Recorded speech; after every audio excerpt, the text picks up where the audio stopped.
Buddy, as you can see, we're missing one player, but that's not a big deal because she said that it's okay to have her character as an NPC. So we're gonna move along this one session without her. So I'm gonna run her as I'm gonna run Sharp as an NPC, and I'm gonna start off by reading her mission logs that she normally reads. So here we go.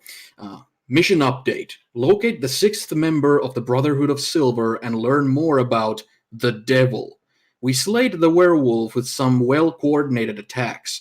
James will have a tale to tell if we find our way back. He did well and deserves the recognition. He leapt out of the tree on top of its back, dealing a few well placed and critical hits. My main concern is that I had expected the werewolf to be a tougher foe. Although it was intimidating, it was not very strong. Is this because it was a weaker kind, a younger one? Does the older ones, assuming they age as humans like the boy looked, become stronger? Either way, those claws and the height of the werewolf explains the marks on the trees and the way that the Brotherhood was slain. But if this is the strength of a werewolf, how weakened were the Brotherhood? We need to locate the sixth member, preferably sooner rather than later. We have too many questions that require answers. Even finding settlement gave us more questions than answers so far. Where are we? Who is this devil? Why are the people here so scared? What's the significance of their fear of strangers? Even the ritual of letting us into the village of Kresk seems strange, desperate. What's the meaning of having to drink from the vial? And why were they adamant we all did it? The silver tipped spear makes more sense with what we just saw. The werewolf had a violent reaction to the blood. It hissed and bubbled as if it had an acidic reaction. If this is how every settlement will treat us, we'll all end up with more wounds and scars than should be necessary. The others placed their wound on their hands. I, the fool that I am, placed mine upon my face. It might have been the wisest choice. The soldiers seem to respect that, even if they fear me. Is the devil perhaps some sort of a demon? Either way, these risks were not in our mission brief. We should not have been outside of the misty forest. I'm gonna demand hazard pay. Being transported to whatever this is with people like this was not part of the brief. And yes, we left the last session with everybody getting inside the village of Kresk, and I've posted the map of the village in the text section for you players to see. And just when we entered the village, there were some key points where everybody was kind of left off. Gerard was kind of pulled away in order to help with a woman giving birth who's in terrible labor pains, and that's the crux of how you guys were let in because you have a healer with you. And Rashkai immediately, with not only because of her familiarity with Gerard, but also because her abilities might be of good use in this kind of situation, went along with him. Meanwhile, Sharp and Warren asked to just kind of get to go somewhere to kind of take a break and stuff, and the burgomaster, Lord, Lord Dmitry Kreskov, told you that you can go to his house where his wife will be, and he recommended trying the wine. And James, while looking around the village, noticed a different kind of a roof in the very back end of the village that didn't have a straw roof like the other cottages, but instead had like an ornate wooden roof, and that took his interest, and he started to pursue that. So I think we're gonna start off with let's go with Warren and Sharp first, with you guys going into the very first building that you see when you came into the village. It's a straw roofed hut like the others, but it's a little bit wider, and it looks to be a little more luxurious, but not in any kind of opulent sense. It just has this air of okay, this is some sort of a nobleman in this kind of a village, the standard of a nobility here. And yeah, the house stands there right before you. You can hear the animal noises in the pens, and you can see everything like described earlier, like the gardens and the kind of lush, healthy-looking trees, unlike in the thick forest you guys drudged through, where everything was crooked and with skulls and things like that in the underbrush.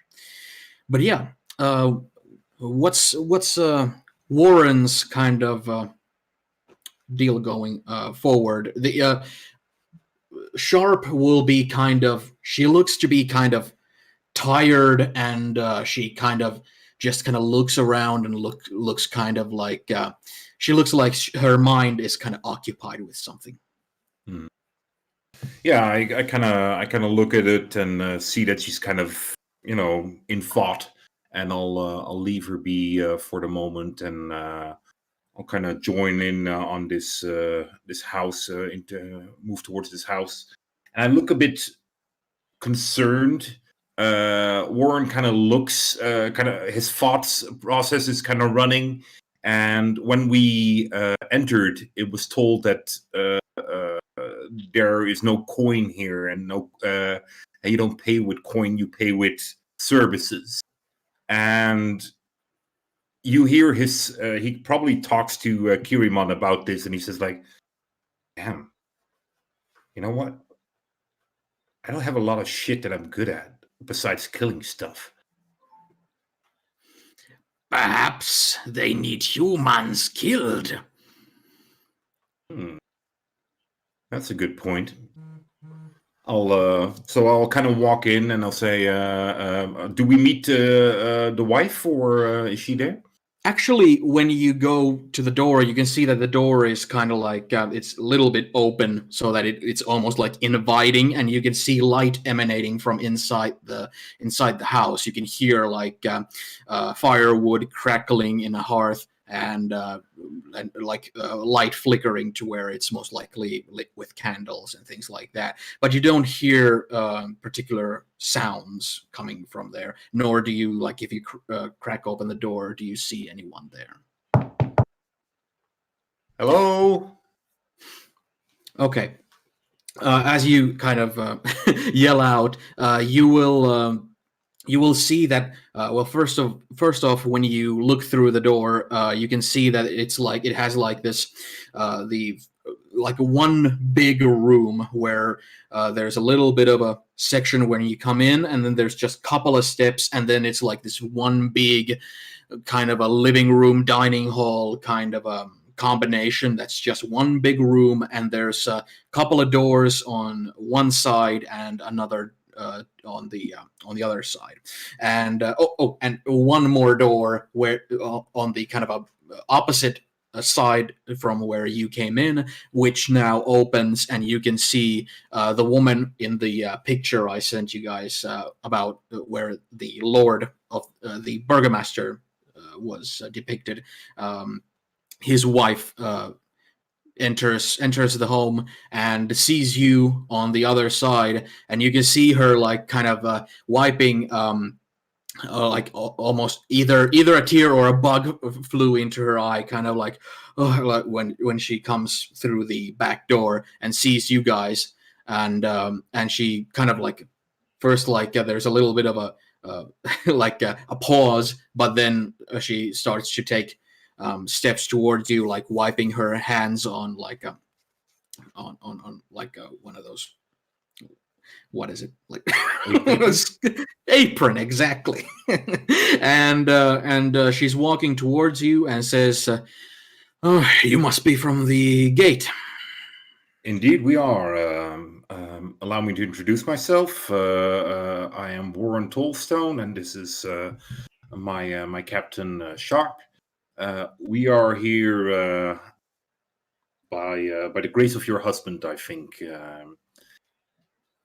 And he told us to come and see you, to perhaps spend the night here and make ourselves useful. Oh, if he deemed it thus, then it must be so. Please come in. And she steps aside and lets you kind of, even though she's not like blocking your path, she still steps aside. And she says that, well, my name is Anna Kreskov, and as you said, I am the burgomaster's wife, and welcome to our home. Thank Feel you. free to be like at home. I'll go and prepare something for you to eat and drink if you wish, but apologies, I wasn't prepared for anything like this. No, I can imagine. I don't assume you get a lot of visitors here. No, we certainly don't. Your husband told me that coin is not common here or unused here in this town, but assistance and services are. I myself am somewhat of a wielder of magic. Might I use my magic to perhaps help you in any way? Oh, well, forgive me for being stumped for a little bit.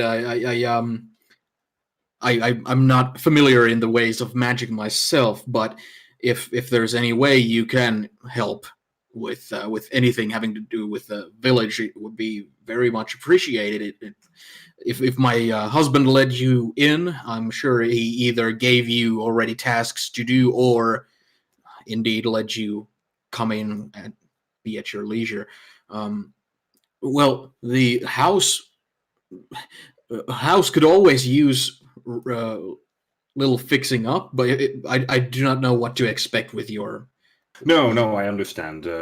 Sadly, my magic is generally more inclined of killing those that would harm innocent people. But I do have some nice tricks. If you would allow me, I look at the skirt that of the apron that she was kind of wiping her hands off. I kind of fiddle my hands, and there's like this moment where the skirt, the apron is just big splinter, like brand new and fresh and clean. Oh, she's kind of taken aback by it, and she's like, "Oh, are you some sort of a wizard?" Sort of. I see. Well, much appreciated. If you indeed work mostly in security measures, if that's the correct term, of course, I'm sure if you wish to help the community out, I'm sure there are many tired and worn down guards on the palisades and the walls who wouldn't mind taking a day off if you would be able to provide services, but that is only if our burgomaster has indeed deemed such a service. He hasn't deemed me fit or hasn't expressed the desire of me taking guard. I can imagine that is something that only trusted guardsmen do. Though I'd be more than happy to take an evening or a night shift. My magic allows me to see quite well in pitch darkness, so I think that would be effective. And also, I'll speak to the guards about it, but I can allow people to become invisible. Well, I'm not sure what to say to that, but that's fine. That's fine. Did my husband actually name something like? No, he let us in, and two of my comrades are going to assist with the giving birth that is going on right now. One of them is a healer, also of the magical inclined. Oh, that makes That makes all the world of sense. Yeah. I see. Yes. Well, uh, I won't bother you with whatever would be the best application for your abilities, but please sit down and wait for my husband to arrive, and maybe he'll have an idea for something or some other. I'll go and fix something up for you real quick, and you can. I'll start spamming prestidigitation throughout the house to clean everything. All right. You can, by the way, go ahead and make a insight check.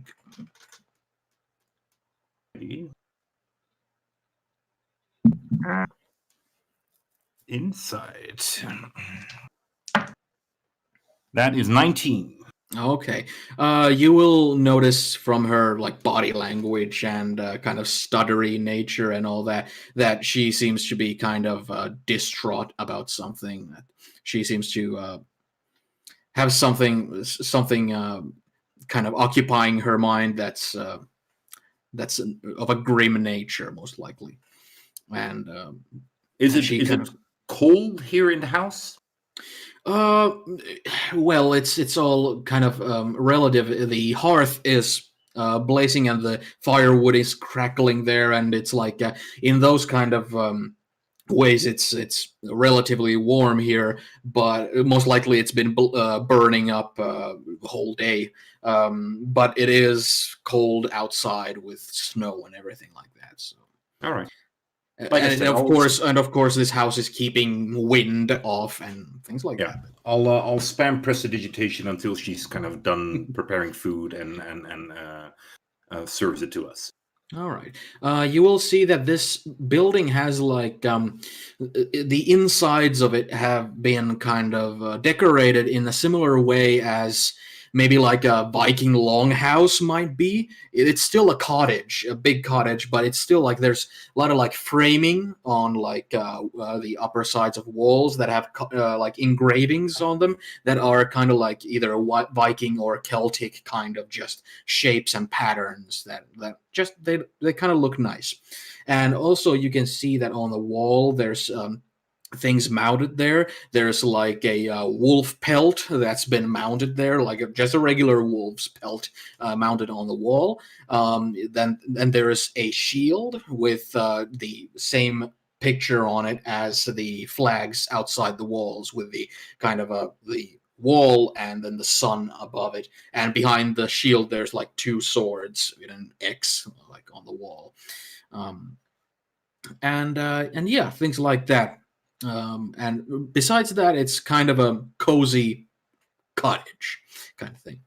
And so, yeah, we'll temporarily leave you there unless there's something you want to like. No, I'll wait until she offers me the food to kind of dangle what's going on with her. But I'll leave her first to get settled and kind of get acquainted to the fact that there are strangers in her house. All right. Well, in that case, we'll go into James, and James is walking by walking past the village or through the village, and while you're walking there, I will have you make you can decide whether you want to make a insight or a perception check. Okay. Perception. Where are you? Yeah. It's 14. Okay. Well, you notice that as you're walking through the village, there's like the locals. They're kind of like most of them have this air of being just kind of frightened by your presence. There's like a lot of people who were like working their gardens and working the land or fixing something like on their the side of their house and stuff.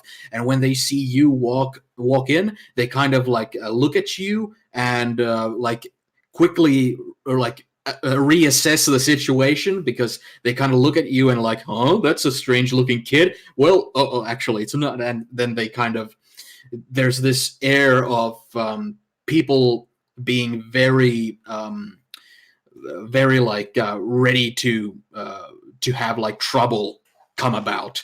People look frightened. People look tense. And you will also notice that there's kind of two kinds of people.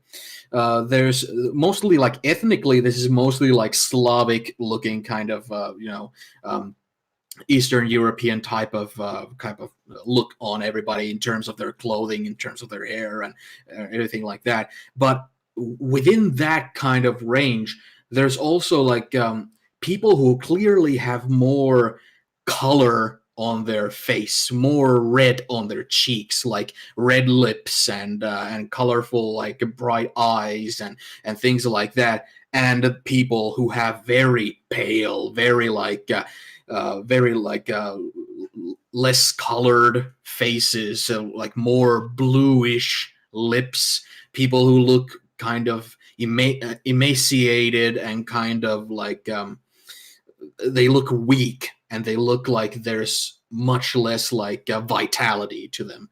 And there's also a little bit of a difference between seeing those kind of paler people and the more colored people having in terms of their reaction to you. The ones who are much more pale seem to be much more seriously frightened of your presence. And there's even like a little kid like who starts to run from one of the yards towards you in this kind of playful, like almost like you could imagine them coming to you like let's play tag or something like that, and having their parents just yoink them back like from the back of their clothes, just like get inside now kind of thing. Like you can see that people are really like. Okay.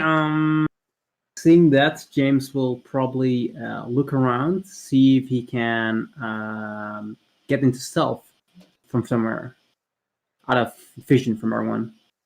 Okay.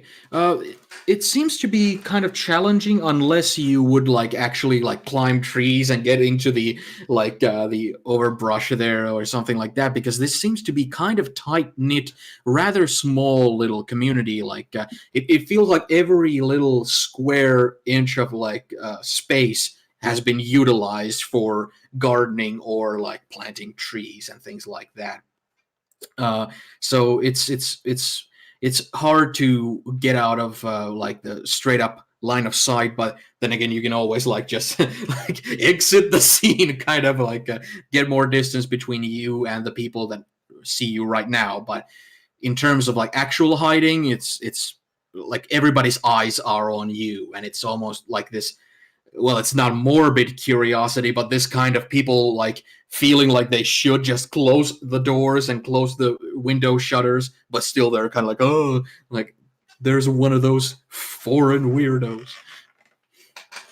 Okay. I'll as a reaction to that, I'll put on my hood, cover my face as much as possible, and hide my weapons. And I continue moving towards the house. All right.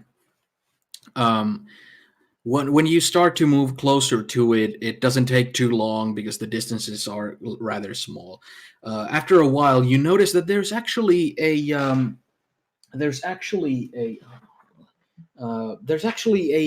pool, like a very like a small pond, kind of a pool of water there, and the surface of the water, like the very little amount of like light that you get here in terms of like sunlight, there's no like rays of sunlight like beaming down, but still it looks like the surface of the pool is really like glistening, and it's really like scenic. It's something like just kind of like all the plants, seeing all this like well taken care of greenery and flowers and gardens and all this next to all these fearful people. It seems like there's a contrast, and just as well, this pond looks also very like very photogenic, and next to it you see the source of the kind of roof that was mentioned. It's a decorative gazebo,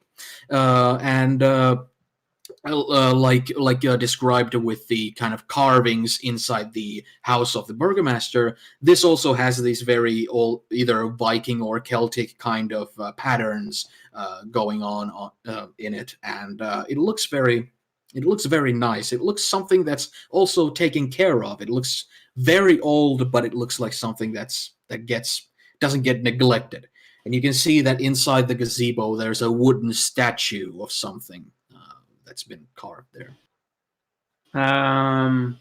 Yeah, I'll move towards the gazebo and see what the statue is. Okay. You can see when you move closer to it that there's this kind of uh, upon closer inspection, it looks like it has this remnants of something kind of sacred. It looks like it's kind of a not perhaps a holy site, but it's something like there's no church here, there's no temple here or anything. There's of course the big abbey on the cliff, but here in the village, because that trek would be so big, it looks like this is like their home base for something having to do with their faith. And the wooden statue in there looks very much like a classic saint.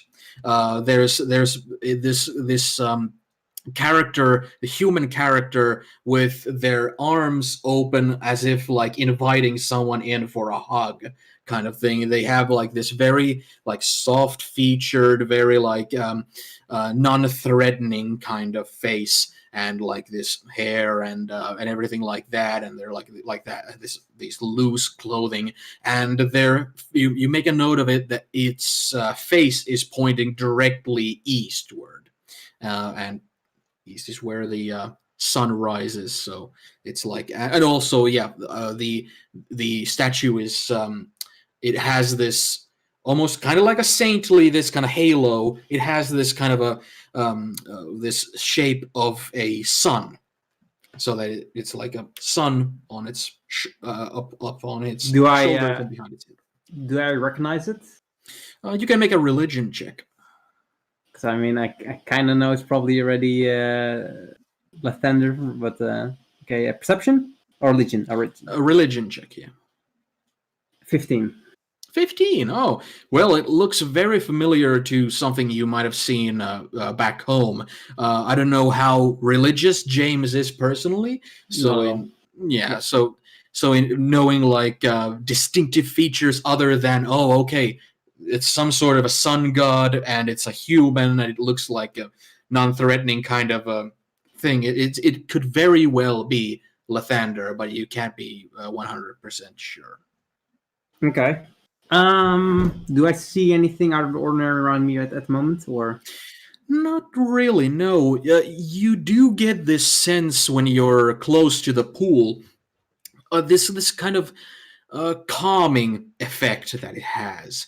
It's like when you get closer and you can feel your feet touching like the grass close to the pool. It's almost like the grass feels like extra clearly under your feet, and it's like you feel like the freshness of the air really like going through your nostrils and coming out of your mouth and things.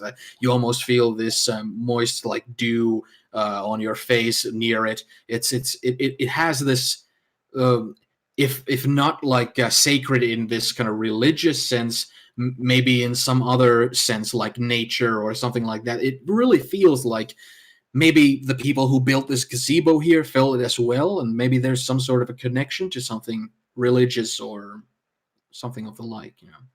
But it's a very serene kind of spot where there's no people right now, and you feel like you feel its calming effect, very like under your chest, kind of.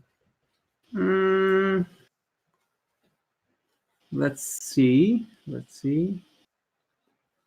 I'll actually do I have any vials? Can I get some water, or? Yeah, sure. Like if you have any containers to put water in. I don't know.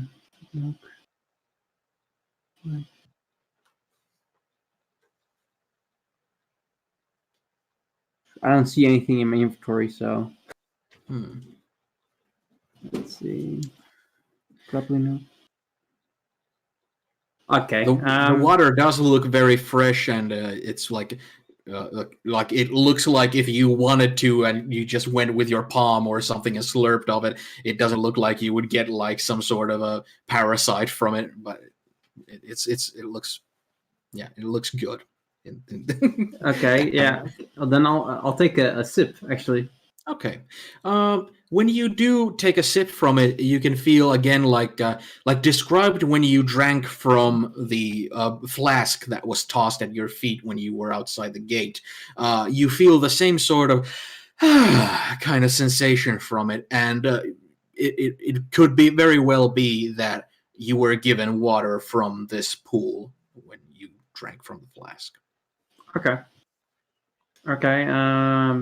Yeah. I'll after that I'll start heading back towards the mayor's Meisterburger's house. All right. In that case, while you're going, we'll go to Gerard and Rashkai, and you are following the Burgomaster as he's leading you on. And while you're walking through the town, you can see the same thing as James did, as people are kind of like really like looking at you guys with really like oogly eyes, and you can also spot the kind of differences of some people seem to be more like almost irrationally afraid, almost like they have some sort of phobia to strangers or something like that, and others being more just maybe they've seen some terrible things or something like that where they're overprotective, but not like not to the extreme kind of thing. And while the Burgomaster is leading you to a specific house, you can already hear these cries and shrieks of pain that are emanating from said location. And when he starts to arrive, there's a kind of a burly, kind of a farmer-looking a man sitting on a bench outside the house, and he's like leaning really like leaning on his elbows on his knees, and really like looking distraught, and like running his fingers through his hair and like in kind of desperation. And when he sees you guys approach, he stands up, but in a very heavy way, like he's like almost also kind of exhausted. And yeah, he looks at you bunch, and when the Burgomaster comes, he'll kind of pat him on the shoulder and say, "They're here to help." And he looks at you guys and doesn't really know what to make of the two of you, especially if you guys are close. Is Rashkai doing anything specific to try to avoid like people seeing her eyes or her other serpentine features? No. Okay. Well, in that case, he will like look over Gerard and then look at Rashkai, and he will have like trouble getting his eyes off of Rashkai, and he'll like try to look at the Burgomaster, but then like it constantly goes back to Rashkai, and the Burgomaster is basically like, "I think they can help," and he just kind of shrugs, and he looks like. And he doesn't even say anything, but he kind of steps aside for you guys to be able to get inside. And the Burgomaster looks at the two of you and then just kind of gives you guys a nod, and then goes to the door and opens the door for you to enter. He's not looking to enter himself. And when he opens the door, these screams just kind of bellow out even more clearly. Gerard will turn to Rashkai. I'll need you to use your abilities. Keep the woman calm. I will do what I can, but many of my spells are gone. I can talk to her conversate, calm her in that way. If need be, I can use more to try. Only if we need to. I'm the same. Could use with a rest in between this, but we'll do what we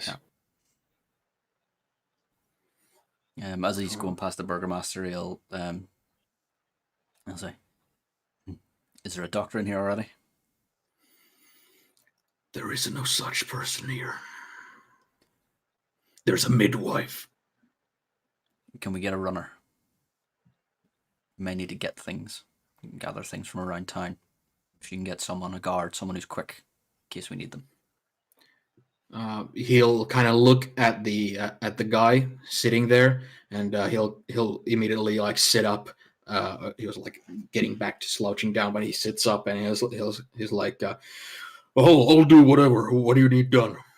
Yeah, I'm not sure yet. I'll need to go in and see what the situation is, but just be ready in case we need you to get something. He'll stand there firmly, like. And he'll go in and try and think back to his like early training when he was a young, bright-eyed academic or apostle in the thing, reading about giving birth. And go, which end does it come out of? Yeah. And Rashkai will remember to all the eggs that have hatched in our colony. Yeah. It's like it comes out of her mouth. I just see that, just the two of them going. It comes out. I'm pretty sure it comes out the bottom, and Rashkai's like, no, out the egg out the mouth. The eggs come out to the mouth. You're like, I don't think that's right, but he's like, is it? I don't remember reading anything about eggs. I'm very confident the humans are eggs. Yes.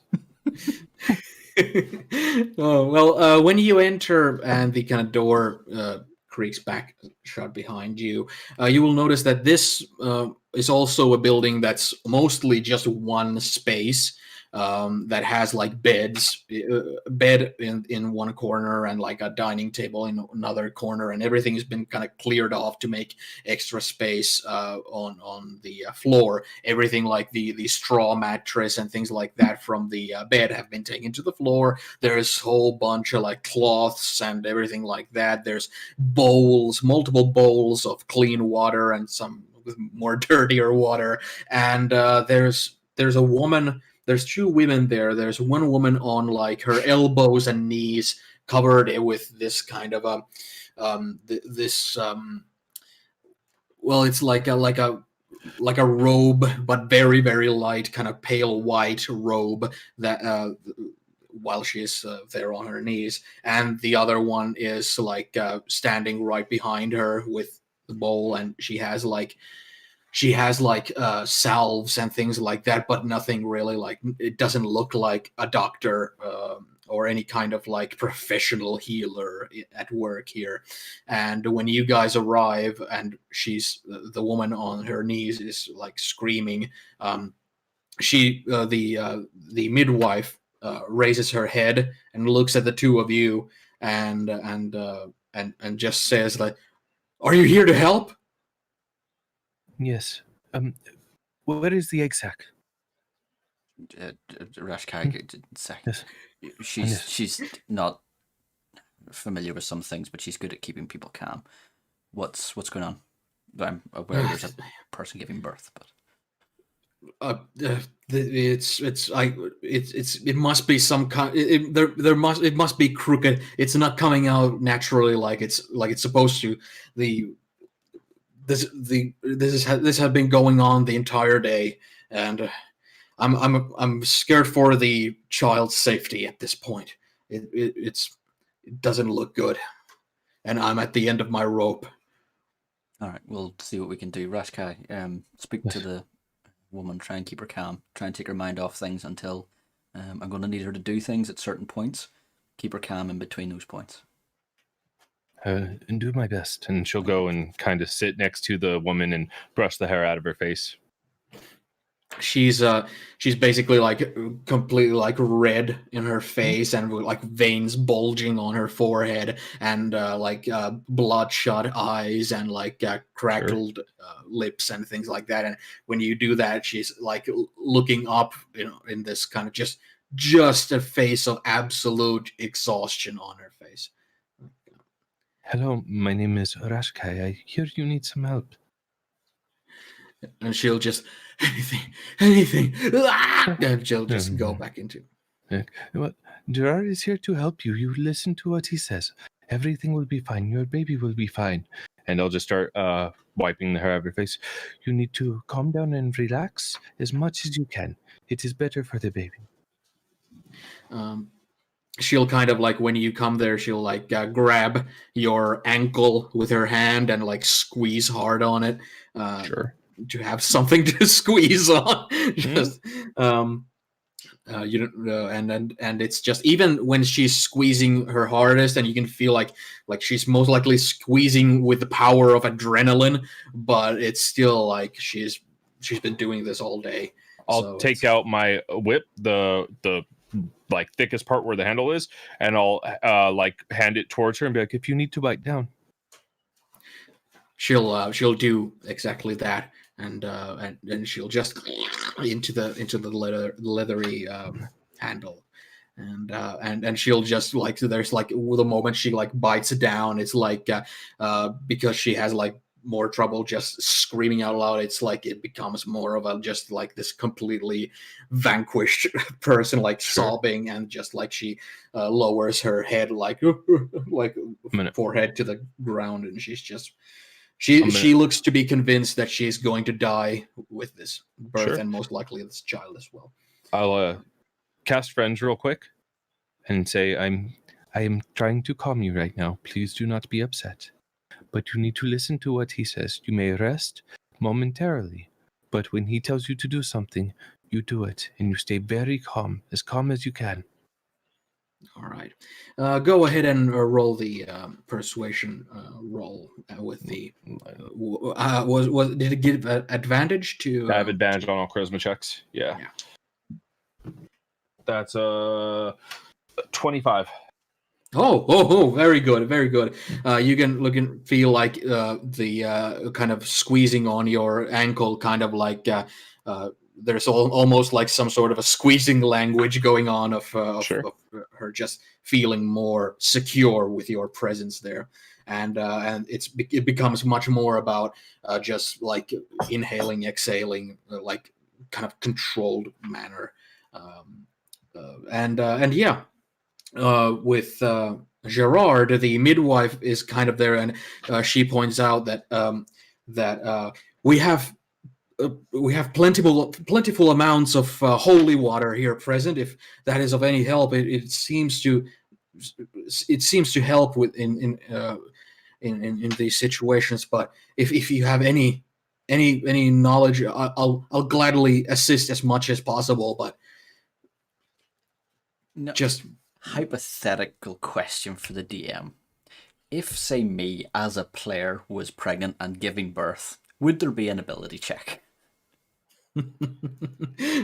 No, I think it's like she's at the point where she's been doing ability checks all day, and she has like trillion levels of exhaustion right now. So it's like it's down to you guys helping her, or no, it's do you know why I was going to give her guidance.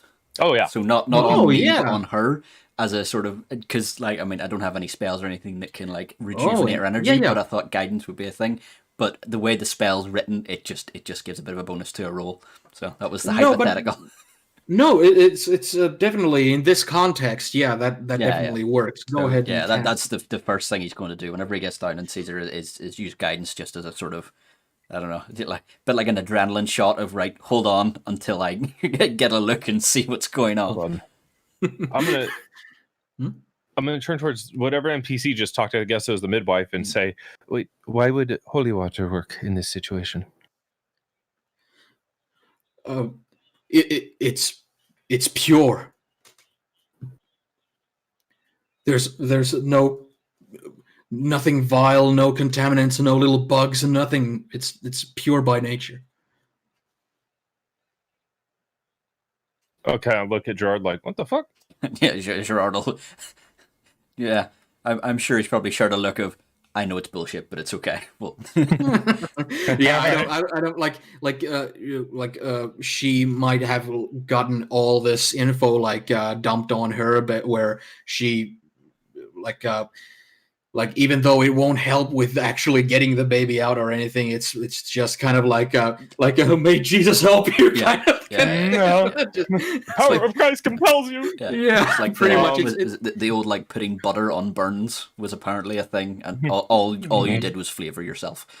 Yeah, but still, yeah, it's it's like an expression of the kind of desperation, and it's also kind of it's at least a resource they have. So yeah.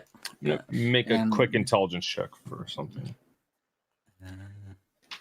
Did guidance give advantage on a roll? It's you can roll a +4. D4 and add it to the roll. Yeah, so it's not +4. Yeah. Well, let's make that. I'll make a Constitution roll for her. Sure. And then I'm gonna do one more thing for her, just because Rashkai is super weirded out by what was said. And he's gonna cast Protection from Good and Evil on her. Okay. Sure. Don't you have? Fires don't you need it's evil? No, but didn't that spell require you to kind of pick either or something like that? Wasn't it Nope. One willing creature you touch is protected against certain types of creatures: aberrations, celestials, elementals, fays, fiends, and undead. They gain several benefits. Creatures of these types have disadvantage on attack rolls against them. The target also can't be charmed, frightened, or possessed by them. If the target is already charmed, frightened, or possessed by such creature, the target has advantage on any saving throw against that relevant effect. Okay. Well, you go ahead and make that spell. It's if the child was let's say the offspring of any of the said creatures or any some such that might really affect it, but casting it, you don't see an immediate reaction to it. Okay, just good to know. Just imagine the Burgermaster, and I'm assuming the father standing outside this hut, and just as soon as we walk in, it's just out from the window, just it's magical. Just fireworks, yeah. Okay, but yeah, would Gerard know? I'm assuming possibly of any herbs or anything like that that can be used to help with pain or anything along those lines. Sure. You can make a medicine roll for that to see. That's my jam. Oh, natural 20. And there you go. Matters. You know exactly how to combine certain things, and I could say that because the locals are seemingly not using it, some ways to form it into a salve and kind of add little things from your pocket there to get it to basically numb okay, so pain. I've got all the stuff here to do that. I don't. Okay. Yeah. Okay. Cool. Yeah. Yeah, sure. I was Natural 20. You have everything okay. on hand. Yeah, sure. It just appears. A weed grows beside me. Cool. So he'll bundle that up and give it to Rashkai and say, make her drink a little of this, and then he's going to actually examine and see if he can figure out what's going on. All right. Yeah, Rashkai already getting the trust of the patient. She takes it when you give it to her, and the midwife is doing her damnness to help the child kind of turn correctly there, and that's nice. She does it very well. I was going to say, when the DM says nice, that could go either way. Oh yeah, that's right. That's right. It'll take for a little while before it actually happens, but after a while of just her squeezing and pushing, and the midwife doing everything she can, she will then all of a sudden call out to Gerard to quick, I need your help right now, and to have an extra pair of hands at the ready, and grab one of those cloths and things like that she's mentioning. And when it finally happens, and she like the whip falls from her mouth as she lets out this last big scream, and all this stuff comes, all the blood, all the crap, all everything like that, the placenta, everything comes out with the baby. The baby comes out, and it's like naturally like purplish and pale, and something that catches Gerard's ear is the fact that you don't hear a cry. Immediately cast Spare the Dying on it and start rubbing its back. Okay, what was the description on the?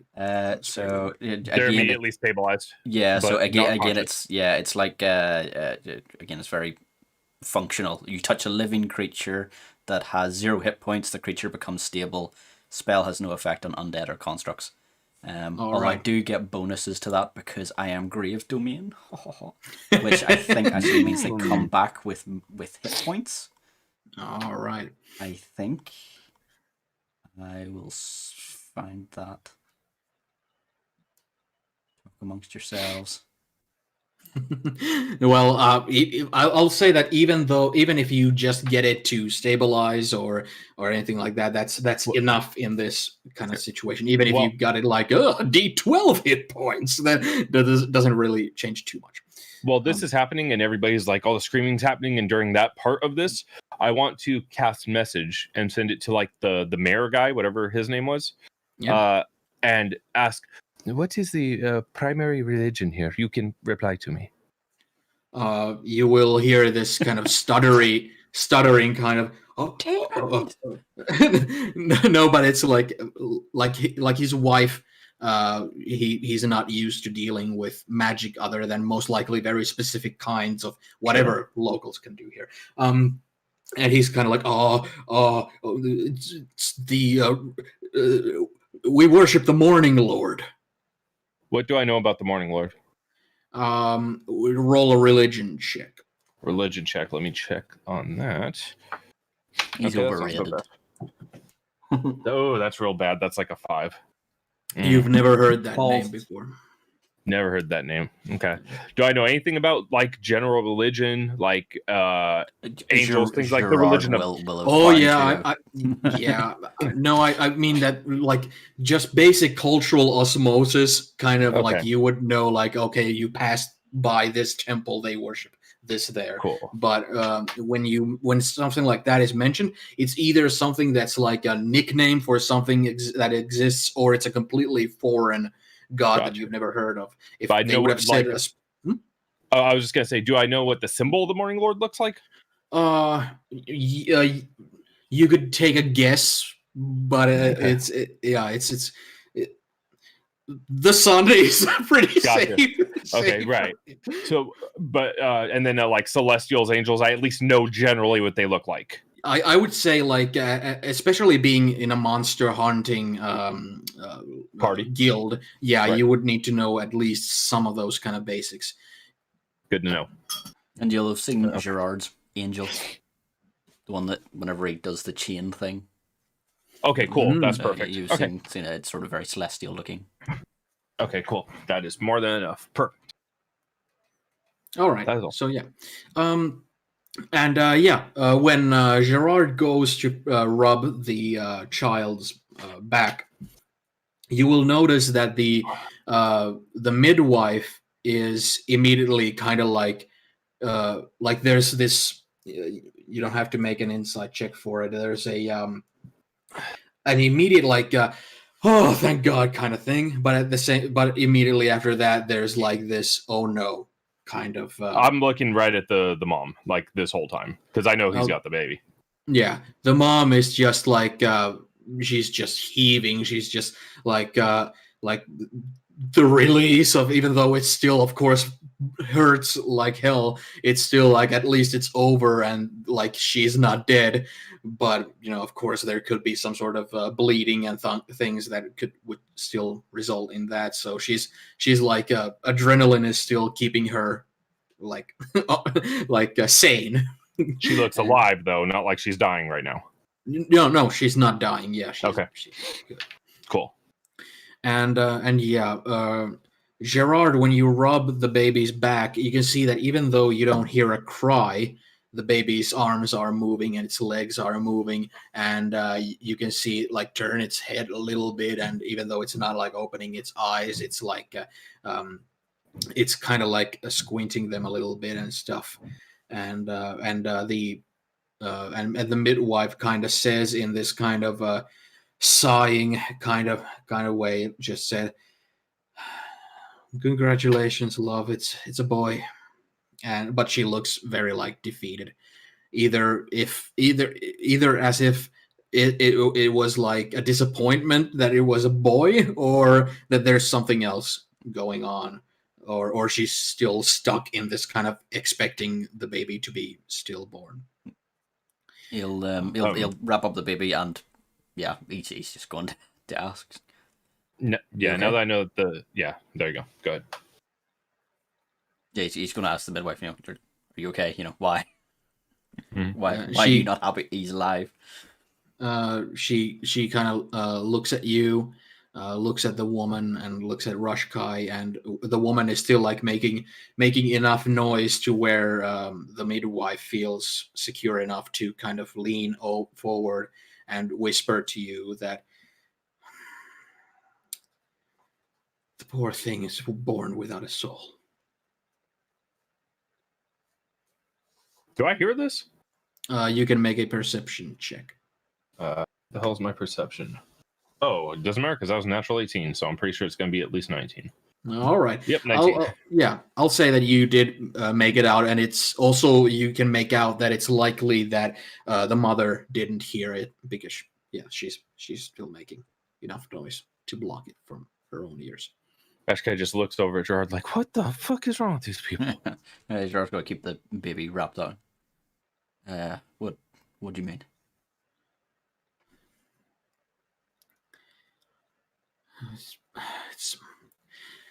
It's a long story. I'd rather not discuss it right now with the mother present here. And she'll help them. She'll go to the mother with the baby and be like, with that, and like, look, it's a baby boy, this kind of like. But you can tell it's like she's putting on an act. Yeah. Is there like a bed or something nearby? There's the bed, that the kind of structure of the bed, but the straw mattress and everything was taken to the floor to like be under her elbows and knees. Gerard will start trying to look over to the woman and be like, let's get the bed back together and we'll get you somewhere to lie down and rest. All right. And he's also going to cast Healing Word just on the mother, just as a safety. Rashkai will look at Gerard and say, I can get the bed together. I think we should be away from where the birth was, though. I will take you. Come with me, and I'll have the whatever the hell she is. Midwife? Midwife, thank you. I'll have her come. Show me a bed that is a little further away so we can prepare it for her. Well, there's only the one bed that this couple uses. This is Does it seem out of earshot of the mother?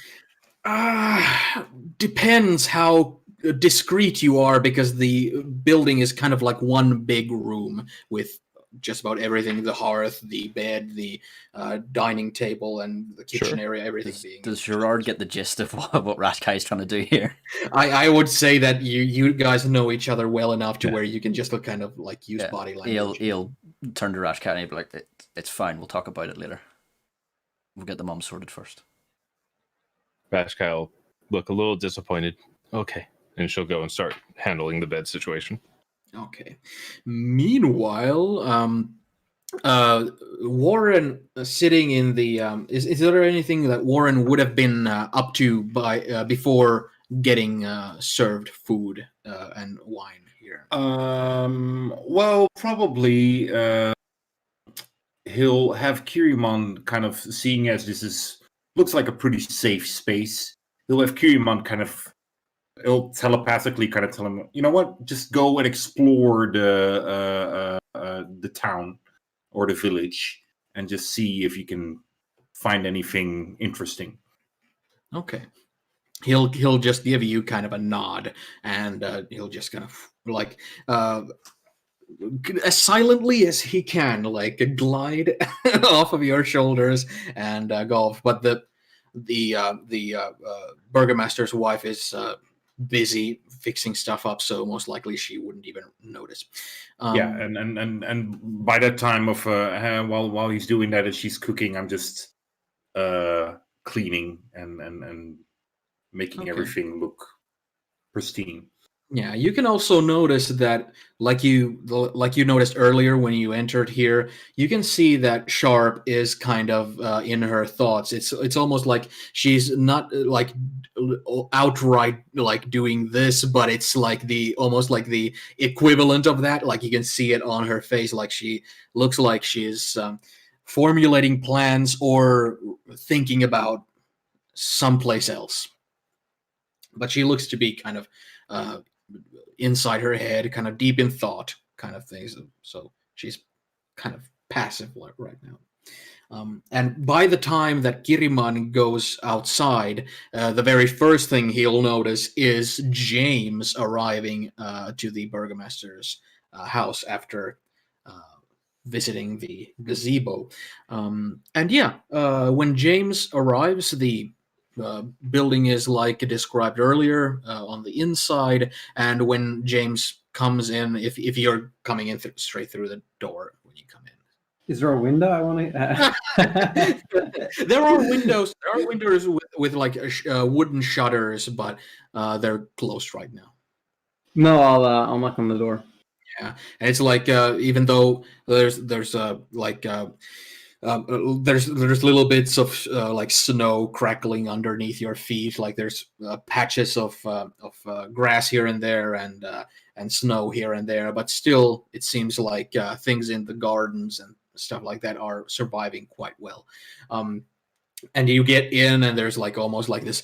There's like a little breeze of like cold air that really like makes a difference when you step in. And there's like a firewood crackling in the hearth, and you can see that right at the time that you come in, you can see that the wife of the burgomaster, Anna, is coming out from a kind of kitchen room and coming out with a couple of clay bowls in her arms, and she notices you as well and says, are you from the? You must be. Okay, come on in.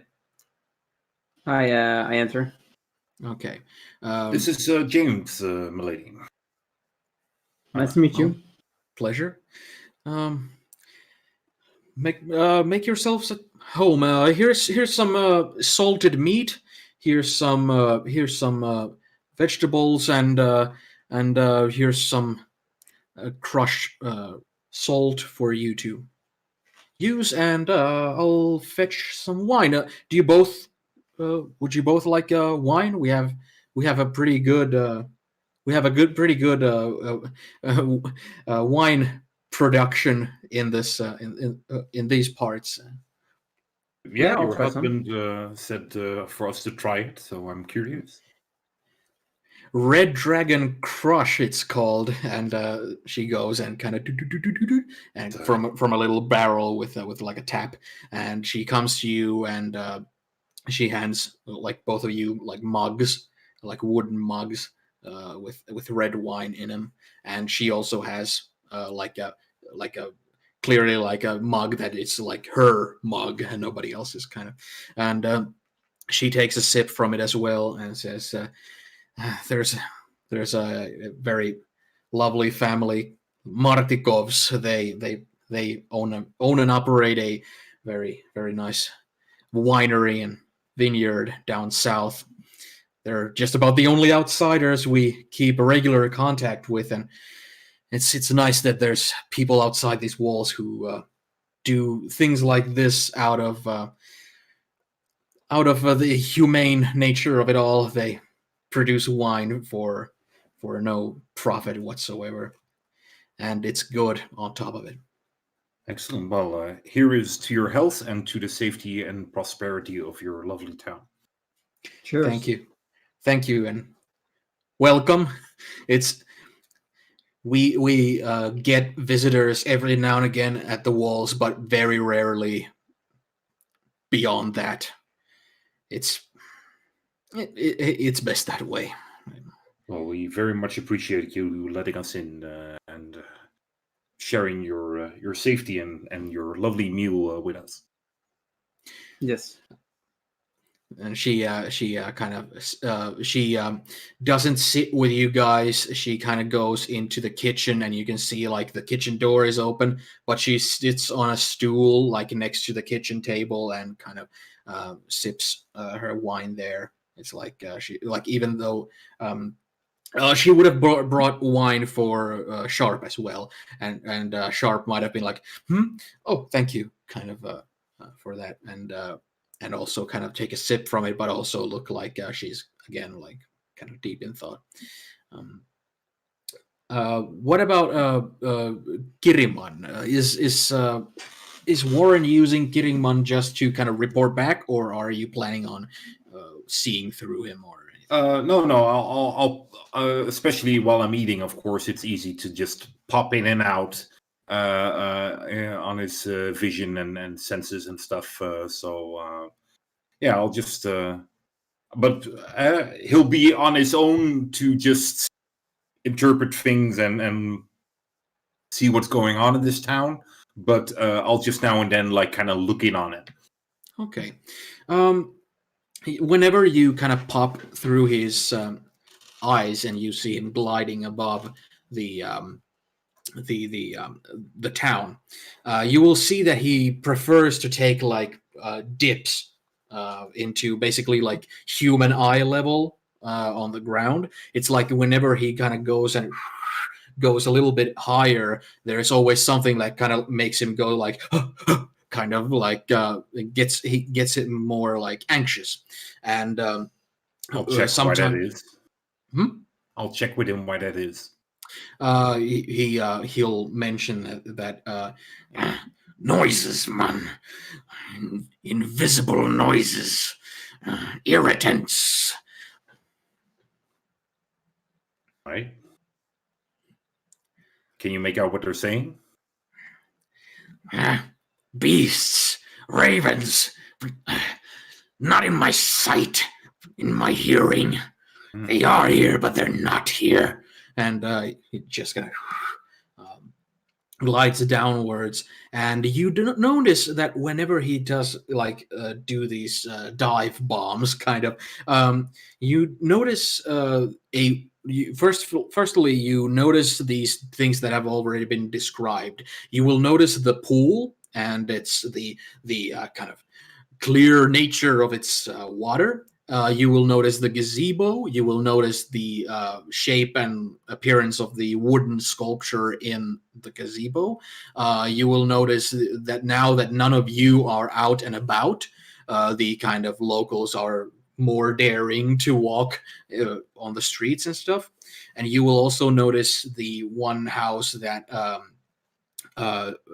that had like screaming coming off of it. You will notice the burgomaster and a man sitting on a bench outside the house. And something that also catches your eye is that you notice that just about every house has a kind of a dedicated tiny cemetery.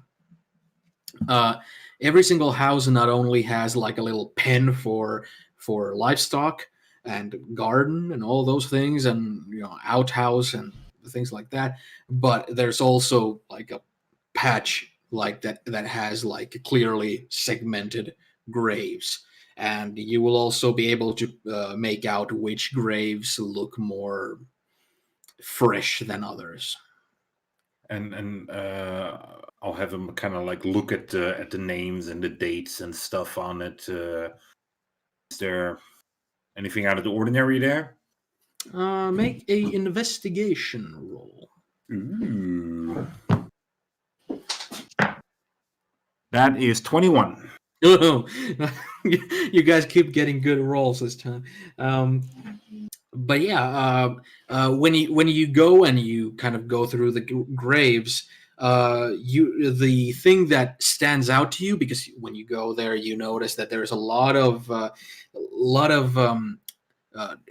kids' graves, like most likely the type that were either died in childbirth or died very young due to just the harshness of the landscape here, and having to live inside a walled off little town most likely insinuates that there's a lot of violence right outside the door.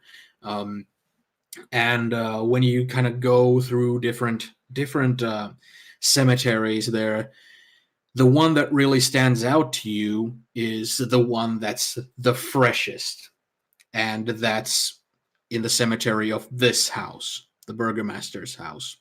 There's a line of graves that all have that all have like kind of well, there's male and female names on them, but the last and the newest grave is for someone named Ilya Kreskov, who's like the time on the stone indicates that he was 14 years old. So yeah, that's the stuff that you make out based off that. And do I see how long ago this person died? You wouldn't be exactly sure because you don't know what the years that they're talking about don't correspond with the years you know. It's actually, the difference is kind of absurd. It's like the difference is so big that it must be that they are using a different kind of calendar or something here, or that it's a shorthand for something else or something of that nature, or it indicates something completely different and you're completely mistaken about it, but it looks to be like a 14-year difference between the two numbers there.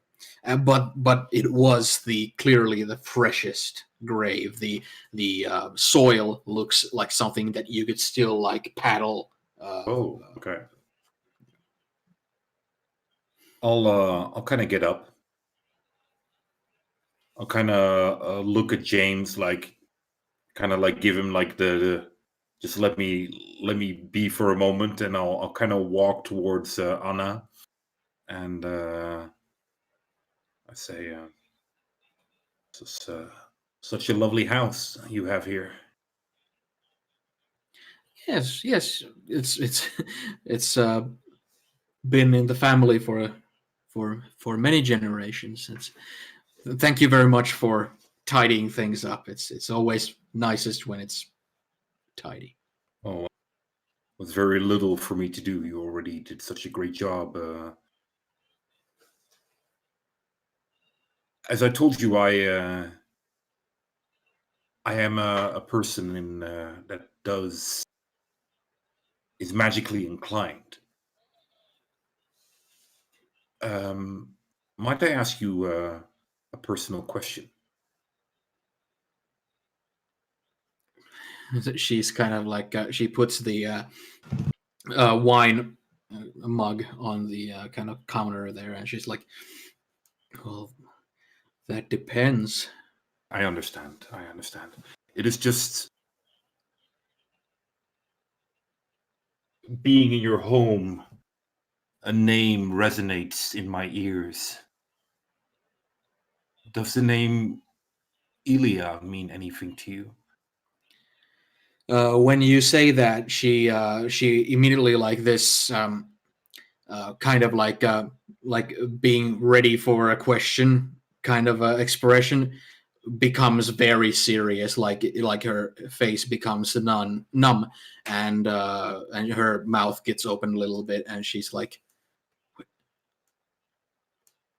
"Did somebody already tell you?"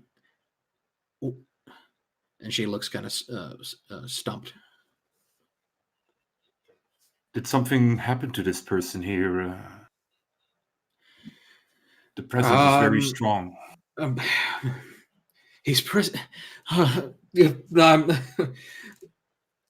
Please, I really don't wish to speak about it. Is there something I can do to help? No, please, just let a mother mourn in peace. That's all I can ask. I am so sorry. My condolences. She kind of like she makes a bow. I mean, nod, and she looks like she's like her eyes are going to the ceiling when she gets the wine and really like exhales deeply and then smiles at you, but looks to kind of like sharp, kind of like sink into a world inside her head when she goes and takes a sip from the wine.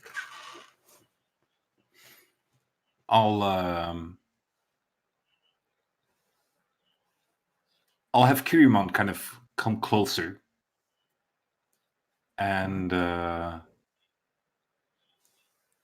I'll have my voice come through his location. I sense a deception roll. And I'll kind of make it like I'll kind of pretend like it's a bit like a girl voice. Because I'm assuming that's Ilya it's a girl's name. And wait, I need to check that because I'm actually not sure about that. Imagine him giving through a girl's voice like.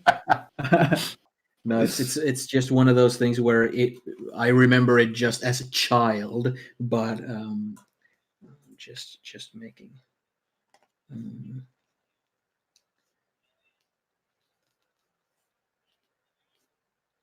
Well, yeah. It looks like it looks like it's just mentioned as a child. So I'm just let's just expect that Ilya is a girl's name in this context. I'll have Kirimon kind of sound like, and kind of like in the distance, and I'll say, "It's all right." Okay, make that deception roll. Deception's my thing, man. Yeah, you devious bastard, you. I am a devious bastard. Exploiting people's trauma.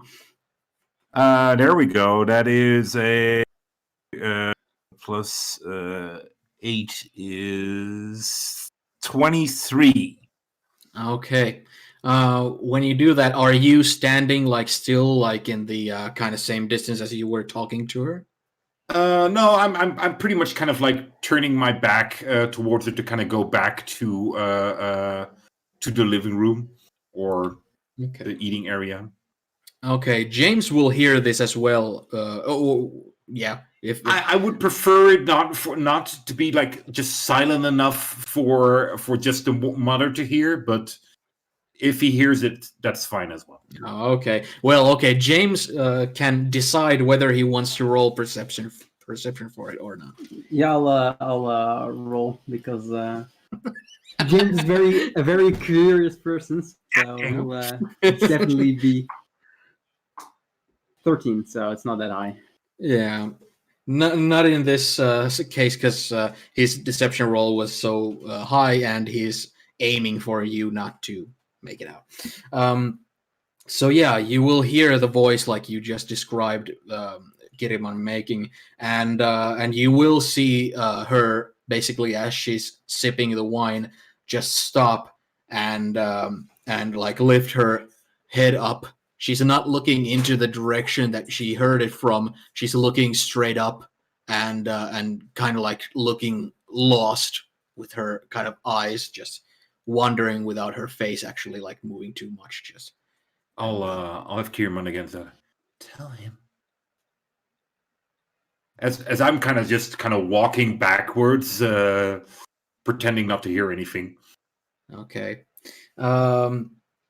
Well, James's perception was good enough to where you will just see that your host right now in the kitchen just all of a sudden is just like streaks of tears are coming off of her eyes, and she looks very like distraught, but also frozen.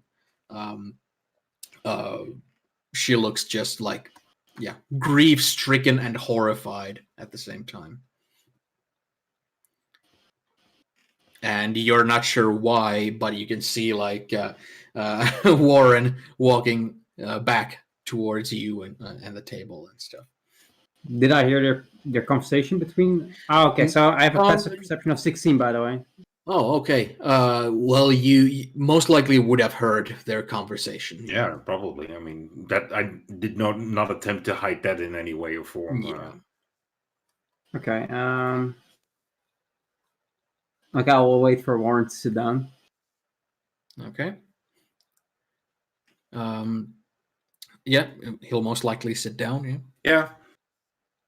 I'll sit down. Yeah, she the woman will after a while she will get up and close the kitchen door, and and you don't need to make like a perception roll. You can hear like outright weeping from behind the door. James will ask, Warren, did you do something? Why is she crying? I think her child quite recently died. Oh, that's so sad. I'm curious why, though. She seemed to be 14 of age. It's not a very common age for children to die. No, it's not.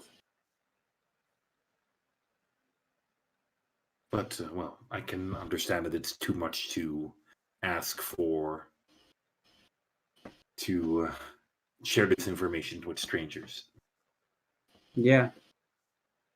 Yeah, I had a small walk around the city, and it's an odd place. It is. A lot of people are scared and angry, it seems, and I don't know what the water was that was given to us when we were outside of the gate, but I found like a small pond with water, and it's the same. Yeah, I saw it. You saw it? Mm-hmm. Oh, I see now. With Kiramon. Yeah, well, one needs to keep his eyes out. And I also saw this, you might have also noticed the statue then. Mm-hmm. Seems like they believe in the Morning Lord. That's what that was for, yeah. No, indeed. I wouldn't be surprised if the building up on the hill is also in worship of what's his name again? The Morning Lord. Sharp. What's our plan? Or wait, maybe it's not. Is it okay asking big questions? Or yeah, it is. She'll kind of rub her chin a little bit, and she'll just. Well, for now we'll stay here for the night, and need to formulate a plan of action. Best ask as many probing questions from the burgomaster when he returns about the layout of the land. Wondering where that road leads that we stumbled upon, that this settlement was on the side of. Wonder about that fortress on the hill. Wonder about many things. Yeah, mentioning that, when Kirimon was kind of looking around for me, he said he heard voices. Yeah, well, voices is the best way to describe it, from the ravens when he was flying higher up in the air. I thought that was quite strange. It was irritating to him.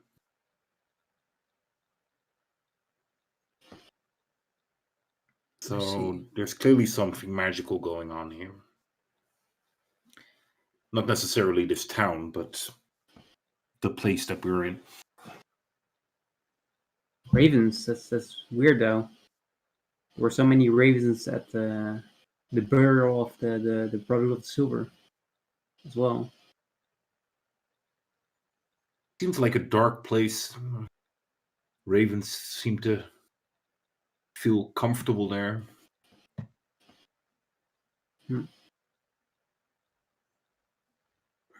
Perhaps. Meanwhile, in the birthing house, there's you've gotten all the stuff with the bed and everything like that settled up. But if there's anything you wish to do before you guys would kind of consider your part of the job done and leaving, go ahead and describe it. But assuming everything looks to be basically that what you can do to help in this situation looks to be pretty much done. The baby is alive and the mother is alive, and most likely they'll stay that way. So everything looks good. Yeah. Okay. Yeah, I'm gonna. When the mother seems preoccupied with the baby or whatever's going on there, I'm gonna grab the whatever the fuck midwife and tell her to come talk to me. All right. She'll just yeah, sure. She looks to be exhausted as well. Just sure. But yeah, she'll be kind of washing her hands, and she'll look to the woman and say, are you fine with me asking Misha in? And she just, yes, please, and she'll look at Rashkai and Gerard, and she will basically like, very well, and she's just like wiping her hands with the water and with a cloth. Sure. And she starts to walk out through the front door, and immediately when the door opens, the two men stand up, and she looks to the. Well, I didn't want to go necessarily outside, just inside. Yeah, like far enough away so that if we try to keep it low, the mom can't hear us. Okay. In that case, wind back a little bit. And, she goes to a corner with you, and Gerard will give the thing that he made, the thing for pain, to the mother. He'll sort of give her that, drink that, it'll help, and then he'll follow the midwife because he wants to be fucking in on this. There's some fuckery going on here, and he wants to know what it is. All right. As Gerard's approaching us, I'll start the conversation and say, No, as the mother is resting, we should keep it a little low. But what did you mean when you said the baby has no soul? It's a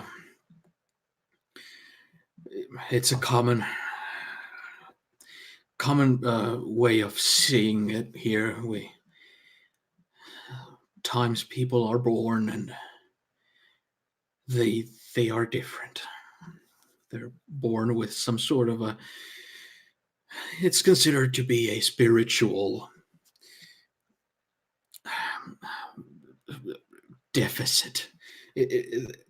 They grow up, they become youths, they become adults, they become elderly, and they perish just as everyone, but they live their lives without what we consider to be the vitality of life, the sort of essence, and people use the word soul, and I'm not sure if anyone considers it to be literal. I don't know if it is, but people are, it's we don't know if it's because of this valley that we all live in. We don't know if it's because of the mists that circle us and entrap us here. We don't know if it's whatever is causing us all to have nightmares almost every night. We don't know if it's the shivers we feel in our spines as if somebody's walked over our graves just about every day. Something makes people different here. And I how don't can know you if tell you- just by looking at the baby? It did not cry. It did not show any signs of that said vitality. If you look around people in the village, you'll notice those who have less color in their eyes, those who have no other emotions really left other than fear, terror, darkness Fear of what? itself. Ishka kind of looks over at Gerard. How What's going on? long have they been like this?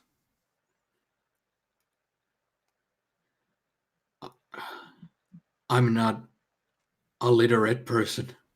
I can't. I don't know if there's books that record how far back this goes, but I know that when my great grandmother was still alive, it was exactly like this.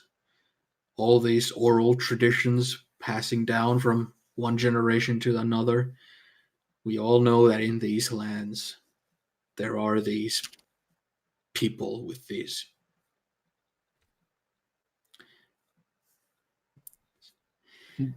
Other than the emotional, the child will be healthy, they will survive. Yes. However, it's likely they'll never feel joy. They will never feel love. They will never feel anything but empty longing and fear. They do not become anything strange, large, furry. What? You mean werewolves? It is And just a question I she do not catches know. herself like her volume was a little bit too high, but she like catches herself and I do not know that word, but yes, maybe. God, no, nothing like that. No, this is like a birth defect of a kind. Those people, those monsters, from what I know, they bestow that thing about them to one another. You're not just born with it. I don't think so. Maybe it's Maybelline. All right. She'll kind of look over at Gerard like she doesn't understand any of this. Are there records in this town, do you know? Library, store of books? Library, no, but any historians, people who document the past or remember it? The burgomaster must have some official family records having to do with his lineage, but in terms of libraries or greater records, she kind of her eyes go upward and then they go downward again, and she's like wiping nervously her hands. Does Gerard make the connection? Yeah. Yes. The fortress abbey in the what's up there? Cliff. It's the Abbey of Saint Markovia. So you heard that name? No. She was a saint who lived here 100 years ago, give or take. She was what we could literally call a pure-hearted and noble woman, a person who strived to rid this land of its state of being. She had a well-functioning and well-respected hospital on that hill in that fortress abbey. And when her good deeds spread wide enough and she rescued and helped and sanctified and purified enough souls in this land, the devil took notice. And the stories go that the devil sent his minions to the abbey, and Saint Markovia vanquished all of them and marched a people's army to take on the devil himself. And that was the last anyone ever saw of her. You've heard reference of this devil before. Who or what is it? You don't. Oh, We're don't. new here. We don't wish to speak his name out New loud. realm. Who dis? She kind of goes, and she goes to her, like, a pouch on her belt, and she pulls out a coin, and she says, "This is him." And she shows a coin that looks to be very old. It's a copper coin. Is it similar to the ones that we got from the? Yeah, and it's like it's got some sort of like real, it's like wear and tear. It's most likely just some sort of an heirloom or some sort of a just trinket of that kind, because people don't use money here. But she shows it, and it has that face on it, that gaunt, like sunken cheeked, sharp featured, middle-aged nobleman with a stern look on his face, with a receding hairline, and like furs on his shoulders, and really like very like dreadful intent can be read into that impression of him. And she just holds the coin. Thank you. I'll speak to the burgomaster, see if he has any records. Are you the only healer in town? I'm all that's left. I'm not even. If it was up to me, the child and the mother would have likely died. Yeah, you did a great job. All we did was spectate. Most of that was on you. Can you read? No. Okay. The mixture I made, it's good for pain. I know a few mixtures like that. I'm going to make a note of how to make them, and I'll come find you, and we'll label them in a way you can understand, and I'll explain how to put them together. Thank you. Morning, Lord bless all of you. Is there anything else we should know? Well, we are here. Anybody in town that we should be wary of, or anything outside of the town, particularly on the way to? And she kind of points in the direction of the place they were talking about. She kind of like, it's common knowledge best not to go outside during the night. If you see bats, run. Do not wait for them to come to you. If you see mist forming and coming over the edges of the wall, run. Those are mainly the two things I can tell you. The locals are all good people, fearful and weak, but surviving. We survive because we are a community and we look after one another. Even though the locals most likely will fear you because you are outsiders, you don't look like locals. It's hard to shake these sort of.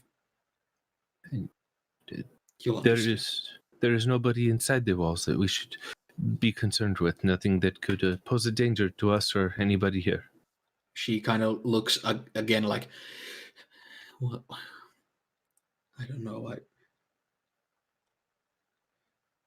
It is best that we know, because then we can help more people. You know that we've already helped. We can do more. I don't know if it's any kind of threat, but the abbey is occupied. The abbey is occupied by an abbot, a strange man who arrived here. And he arrived here before I was born. And he hasn't aged a day. He still looks to be around as young as, I dare say, you. And looking at Rushkai, he's he frightens me. But I have heard no one claim that he has harmed anyone. But he keeps post in the abbey, and we sometimes hear strange noises from there, and people are afraid that it became haunted after Saint Markovia's venture failed. But do I believe that that's the only person that is problematic?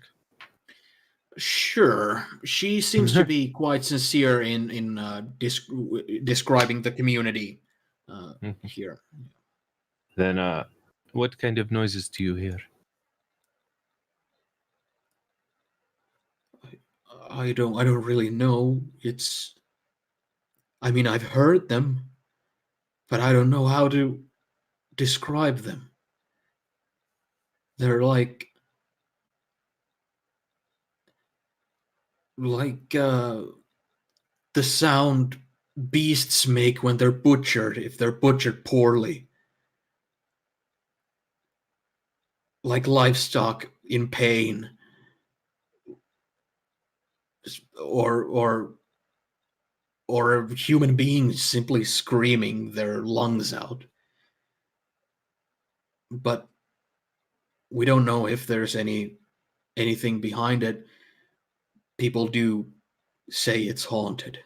Maybe it's wailing, sorrowful wailing of Saint Markovia's compadres who. The back of Gerard's mind is just sounds like something in need of some smite. His head's right. Doesn't age, undead. Gotta check that shit out. Has nobody checked on this at all? The abbot sometimes comes down here and speaks to specific people, mostly the burgomaster. But very rarely. I've seen him only twice in my entire life. And he hasn't left any other lasting impression other than his odd presence. He looks normal, but when he's present, there's an air of dread. I don't know how else to describe it. And look at Gerard like, this is weird. Gerard looks back one. Yeah, it is. Are there any other questions? She'll kind of look over at Gerard like, should I ask anything else? I don't think No. so. Thank you very much. The burgomaster, though.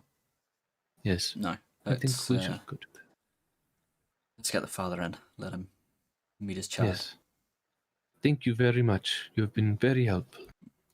She kind of like nods, and it's like the lines under her eyes are just getting more and more pronounced the longer the conversation went on, and she'll just like go to the front door, and then like when the men get up, she'll just say, "Misha, you can now see your baby." and he'll like let you guys like come out, but he'll like shoulder first, like excuse me, kind of. Of course. And the burgomaster is just there, like, I assume everything went well. All physically healthy. The midwife had said that the baby is born without a soul. He kind of looks at her, and she's kind of like, walks, turns to the side, and he's like, might not be the first things to mention to a foreigner, not to get an overblown impression, but she is speaking the truth. We have some questions about that, and gestures to nods his head to the abbey. We have a few questions about that, but I'm tired from our fight beforehand and there. And I do recall something about a free dinner. Yes. And actually, I was planning on, if everything went well, I would ask the local butcher to butcher a pig, so we could have a bigger feast. But since what you said is true, it's better not to. It's better for us to celebrate silently, not in the mothers and not in the parents' line of sight. It might not be the easiest thing to accept now that their child is born. But let's go ahead and go somewhere where we can sit down and have some wine. As he's walking, he's just going to mention him. Do you have writing materials at your house? Oh yes, of course. I'm going to. I have some knowledge I want to pass on to your midwife. Just something that might help next time something like that happens. Oh, sounds excellent. I want to roll an insight check on the wine thing because he's mentioned it multiple times. So is he just an alcoholic, or is there something weird with this fucking wine? Oh, okay, go ahead and roll. Knowing where the quote's from. Let me see what the hell my insight is. Me and Warren back at the mayor's house. You're like, it's like a 6. It's very bad. Okay. It does sound suspicious, maybe, how much he is like pushing it. There's many possibilities, but it is something that It's holy water died. It just died red. It's like, just drink it all. Drink fucking holy water.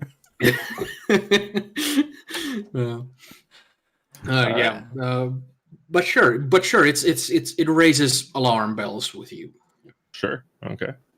But yeah, he walks you guys to the house, and when he opens the door, you can see that on the dining table, there's Warren and James are around the table already, and Sharp, of course, yes, and they're all enjoying wine and eating like stuff, kind of like bar food kind of thing.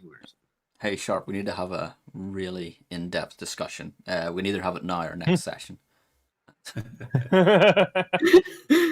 How did it go? Everything go okay, all right?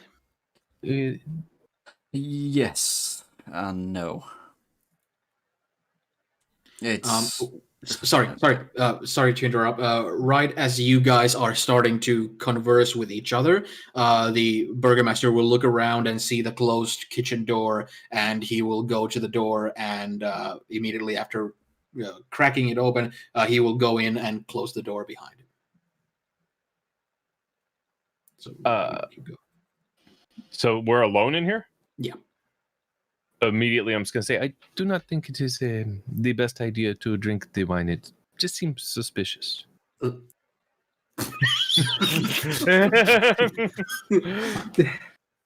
Also, the baby had no soul. It was very odd.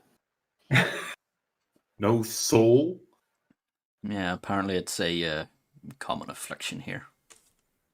I'm going to try and find out more about it. We didn't get much information. Just I look at James and at Sharp and like, a common affliction to have no soul. Yes. I don't think that children have no soul. I think it's a defect of the mind, more likely. Yes. There is no egg either. It was a strange birth. Egg? It's the snake thing. I'm working on it. We'll get there. Okay. Rashkai, not everything comes from an egg. And don't get me started on the chickens again, please. Okay. Sorry. Didn't actually say that last part. But the child is alive. Alive and physically healthy, but some mental faculty isn't there. Ah. That's too bad. Vijar's gonna have a look around, see if he can see any of the paper or anything. He does have a quill, but ironically he has no fucking paper or ink. Perfect. Why? James, It's the fact I didn't have any writing material, fair, but I've got a quill. But nothing else.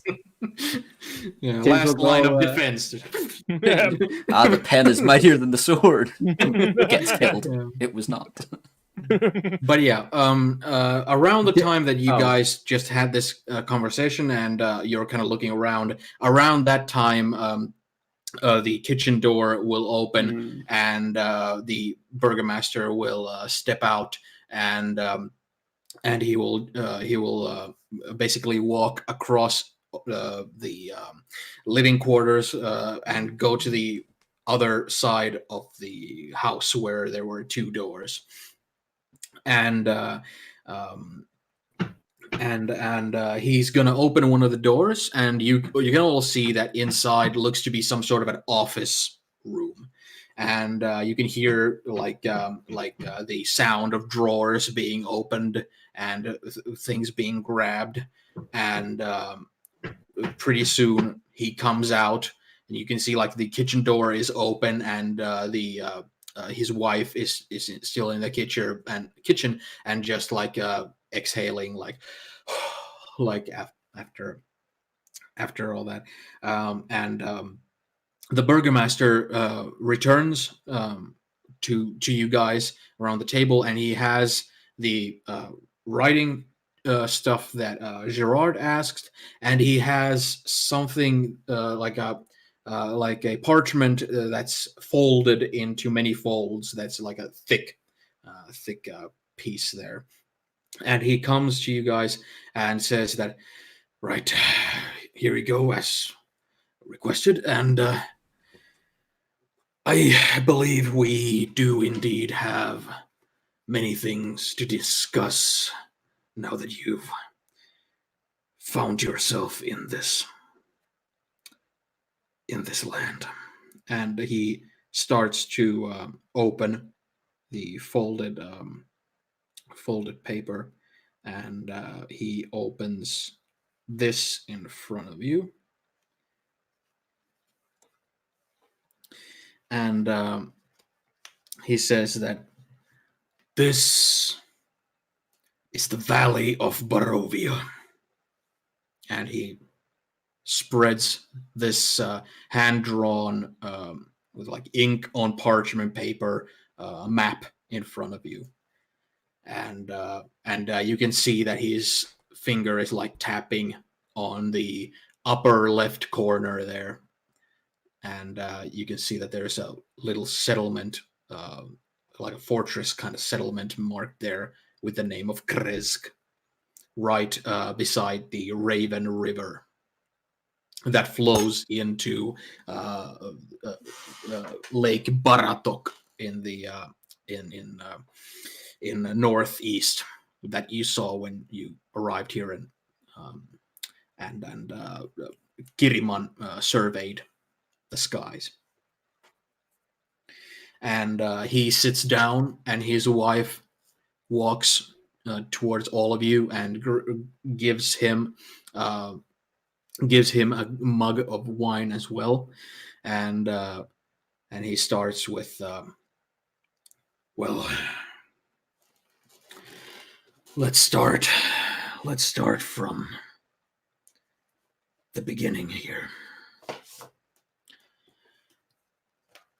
You sadly have been ensnared by a land that holds all its occupants, us all, prisoner.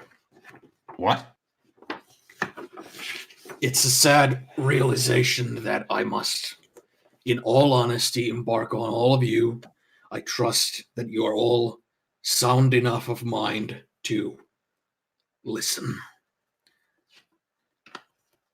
I do not know how. I do not know where this has all come from, but based on historical records, it has not always been such. The mists outside, the mists that block the roads, the mists that swirl through the woods, that's a blockade, that's a wall. There's no crossing those mists. And for some reason, whatever that reason may be, we are held here. This valley has remained constant for generations, for more than 300 years of records. But we do know that it wasn't always such.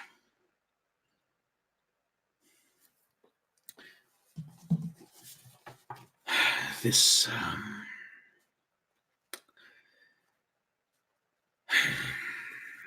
this land is not only ruled by the fear and the terror and the hopelessness that this predicament provides us. We are in solitary confinement here. As large as this valley is, it has walls to it. There's no escaping it. And we've had to build even smaller, ever-receding walls within it, as you can see. The walls we sit behind right now. Because the lands beyond these walls are filled with terrors. They are filled with horrors. They are filled with nightmares. They are filled with dead that walk the earth again. They are filled with aberrations, with abominations, with hellish things that torment us all day in, day out. More so at night than during the day, but even during the day, we don't feel protected. We look to the skies. We receive no rays of sunshine here. We have no rays of hope. Even the gods fall silent to our prayers. Only the sense of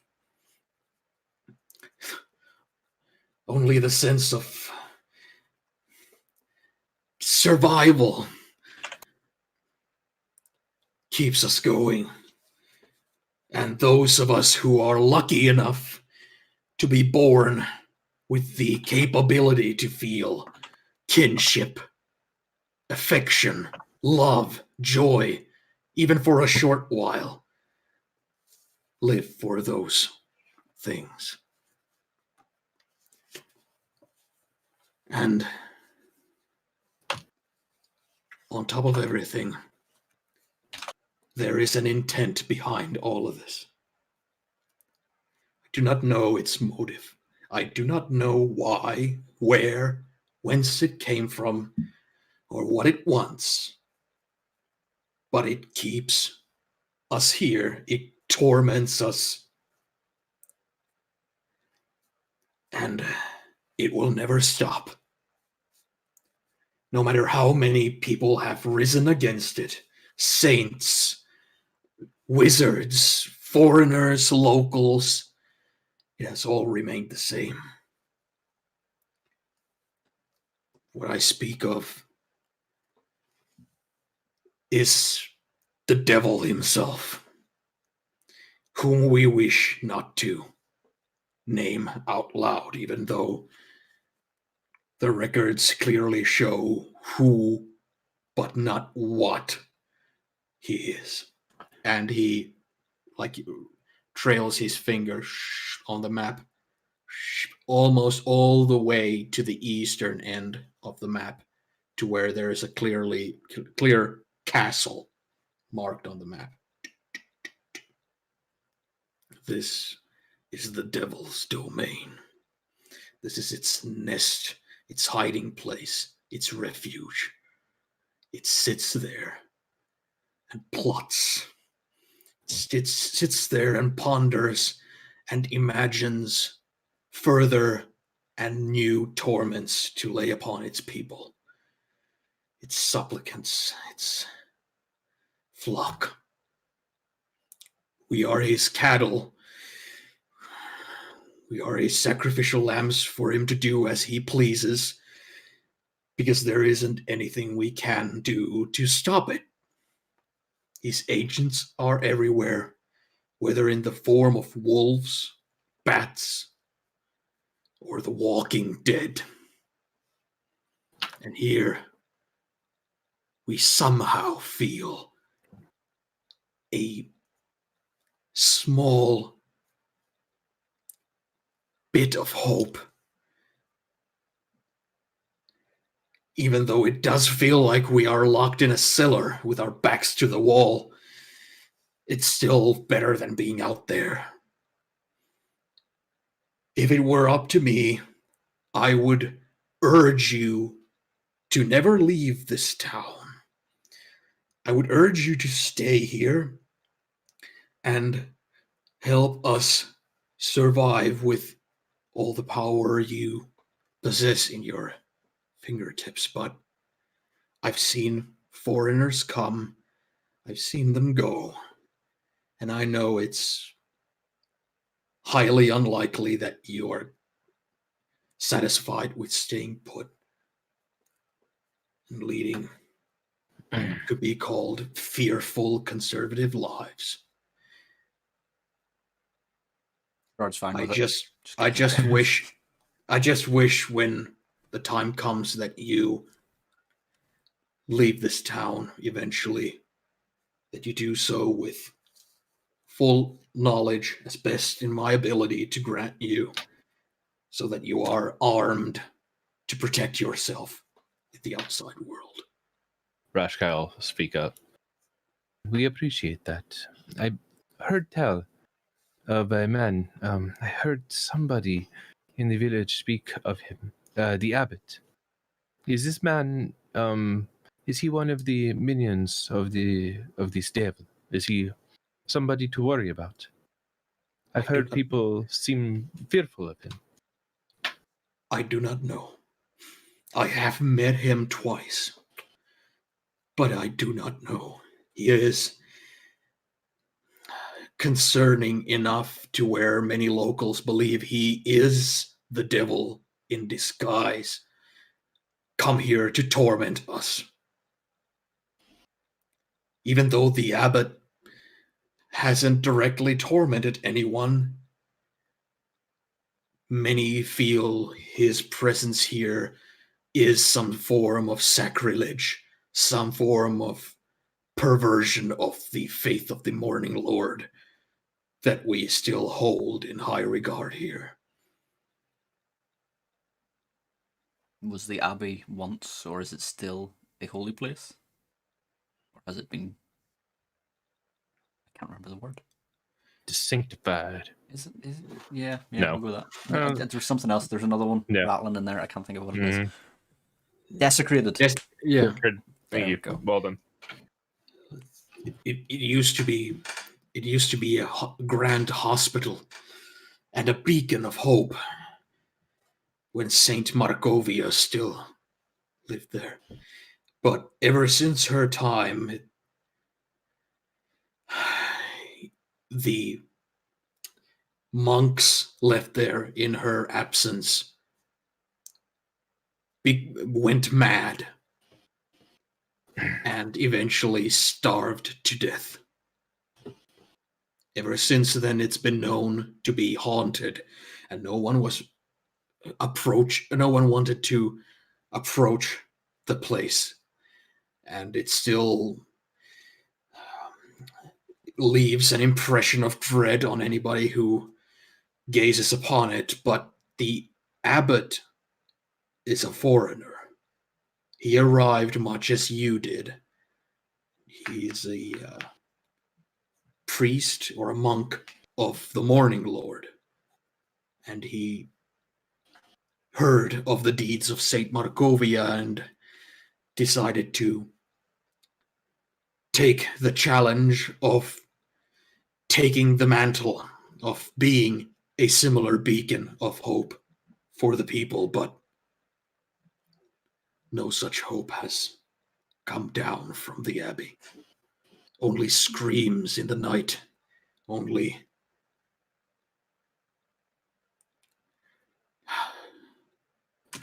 I don't know how to describe it.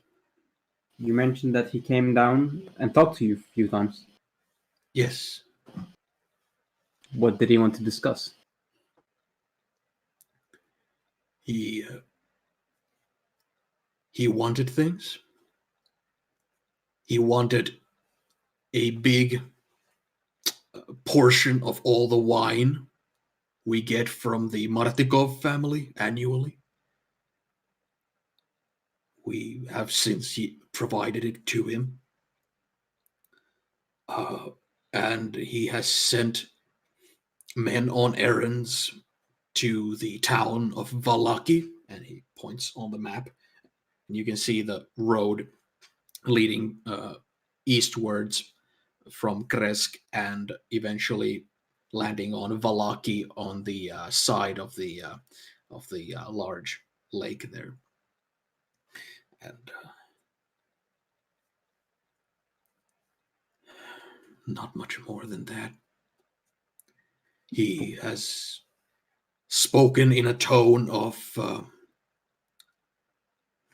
using our faith against us, trying to solicit favors from us with the I would dare say the threat of questioning our loyalty and faith in the Morning Lord and our zeal in his service. But this must have been 15 years ago or so when I last saw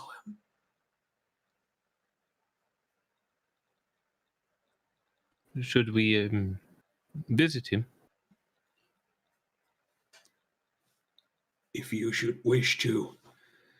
But I simply wish that if you do, please bear in mind the fragile nature of our community. Please do not bring any trouble.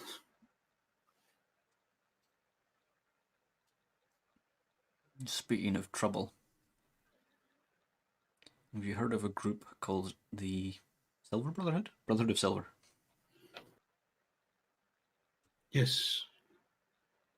There were 6 of them. We've found the bodies of 5 before we were attacked by the werewolf. Do you know where the 6th is? Did he pass through here? He looks kind of. You don't need to make an insight check. You're just kind of like he's under a microscope right now.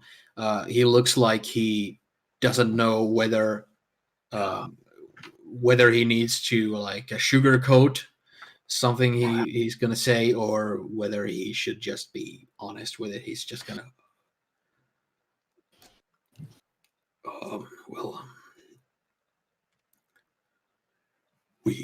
We came into contact with the Brotherhood some weeks ago. they came to our walls and we turned them away. They were 6 strong then. Why would you turn them away?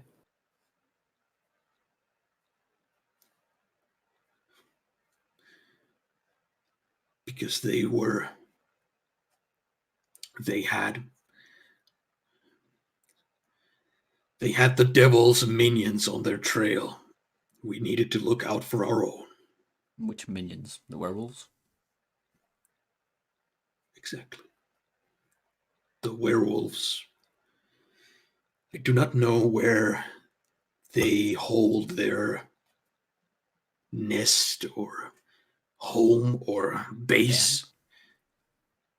Yeah. Likely, yes, wolf den, exactly. But the surrounding area of Lake Baratok is it's a snare.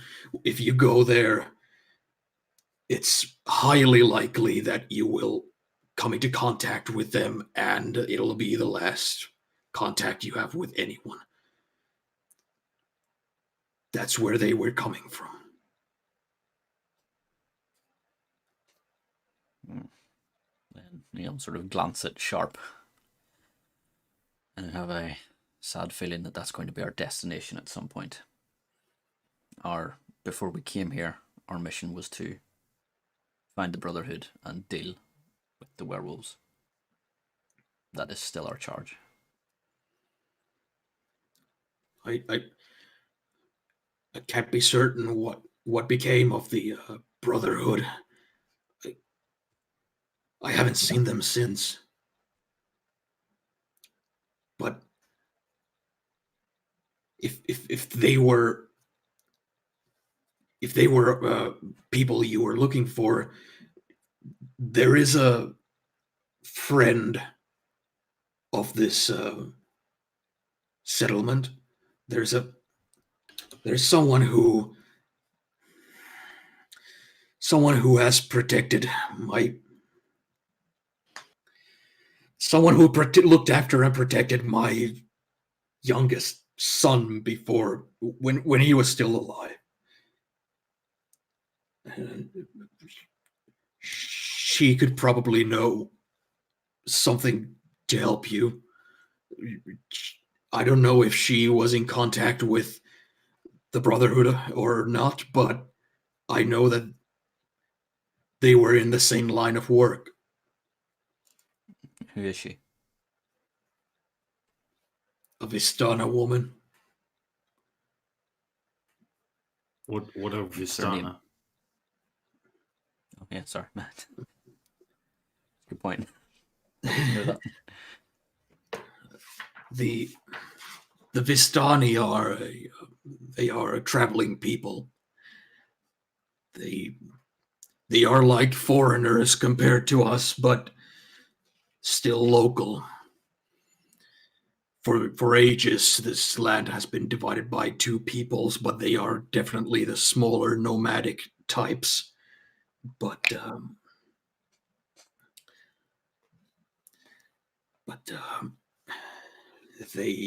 I usually don't trust them. There's a lot of local rumors that they are also servants of the devil. And people say that they have been cursed by the Vistani. If you were to insult them, if you were to attack them, if you were to blaspheme the devil in front of them, they will curse you simply by their evil eye. I don't know if all of this is true, but this particular woman, Esmeralda is her name. She is what they call a hunter. She kills and spies and plots against the devil's minions, and she came through these gates not too many weeks ago and hasn't left yet. She's here in the town. No. She's there. Up Is in he the looking at the cloister. Abbey? Yeah. Why did she go there? She didn't tell me. I owed her a favor for looking after my girl. I was actually hoping that with a new baby being born so soon but since then he starts to get like his eyes are starting to water a bit and he's like rubbing his cheeks. I'm sure if she's all right in there, she can lend you assistance that I can't perhaps provide, being stuck here looking after these poor people. When did you go up there?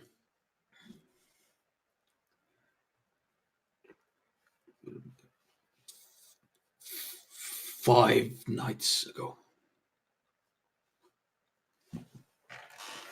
I'm going to try to like just draw his gaze to me just normally. And I'm going to say, it would appear as that there has been much pain and death here, and it seems to have taken quite the toll on you.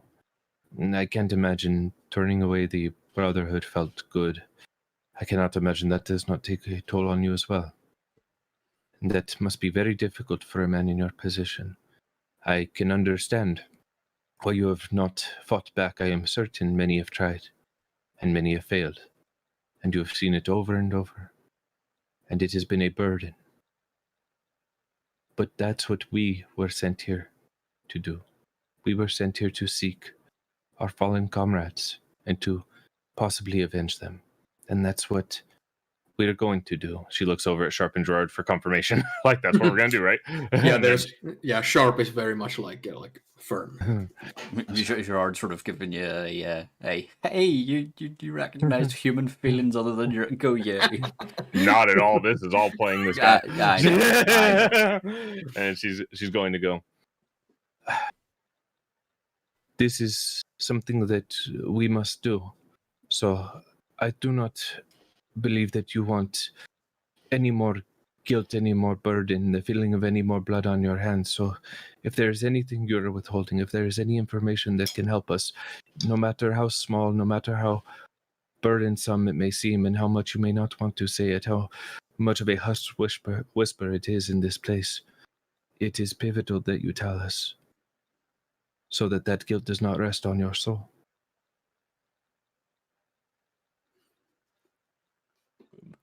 Yeah, he's nodding. He looks like he's taken your words to heart.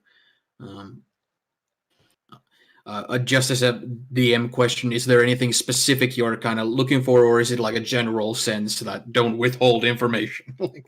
whatever the fuck is being hidden in this place that people are not wanting to talk about, because I get the feeling everybody seems to be hiding from something that they are not wanting to say. Whatever that is. Yeah. Okay. He'll kind of look around and he'll say that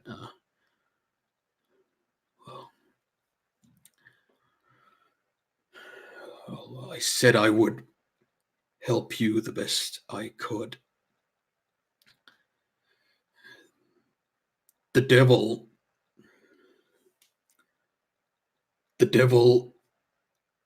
his name is Strahd von Zarovich.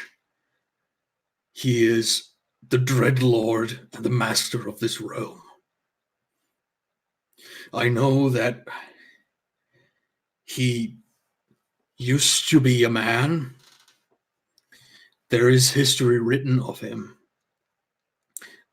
Not much has survived, but there was a time when his castle didn't stand where it does now, and his minions were human beings of flesh and blood, soldiers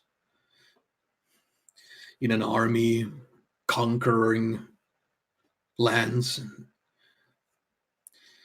This is just ancient history now. Like I said, I do not know what he is, but I've seen him. I've seen him in the flesh with my own eyes, and merely the thought of him frightens me to my core. And his minions, like the werewolves you're after, they can be anybody. They can be anybody around any corner, any stranger you run into, any bats, mist coming over the edges of the walls. His minions can simply become flesh from these things and attack you and kill you when you sleep. Everyone is afraid here because there is no guarantees. There is no reason why you would survive any night. The only reason many believe they keep on surviving is to further the sadistic desires of our dread lord to further torment us. You have met both him and the abbot, yes? Yes. Do you get the feeling that they are the same person? Personally, no. But I do not know the extent in which one can mask himself. It is, She kind of goes, not difficult, and then she'll use disguise self to look just like him. Okay. But, He'll immediately like really get startled, and he'll just like put his elbows to the table and like rest his forehead to his hands. And then she'll kind of smile with his face back at him and be like, but it is not always easy to mimic the feeling of a person. Certain people have a presence about them. Even though I look like you, I do not sound like you. I do not feel like you. As I walk into a room, we will have a different aura about us. Do these two men have different auras? And she'll drop it. I do not know anything about that. I don't know.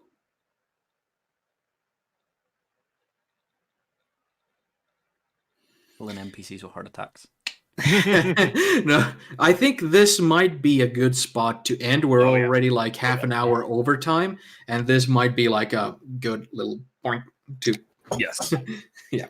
And next time, most likely, if nothing changes, Nim will be back and Brains will be taken on break for next session. So the passiveness bug will spread, and Sharp will be alleviated from said passiveness. So yeah, there you go. All right, I'm going to stop this stream. Bye.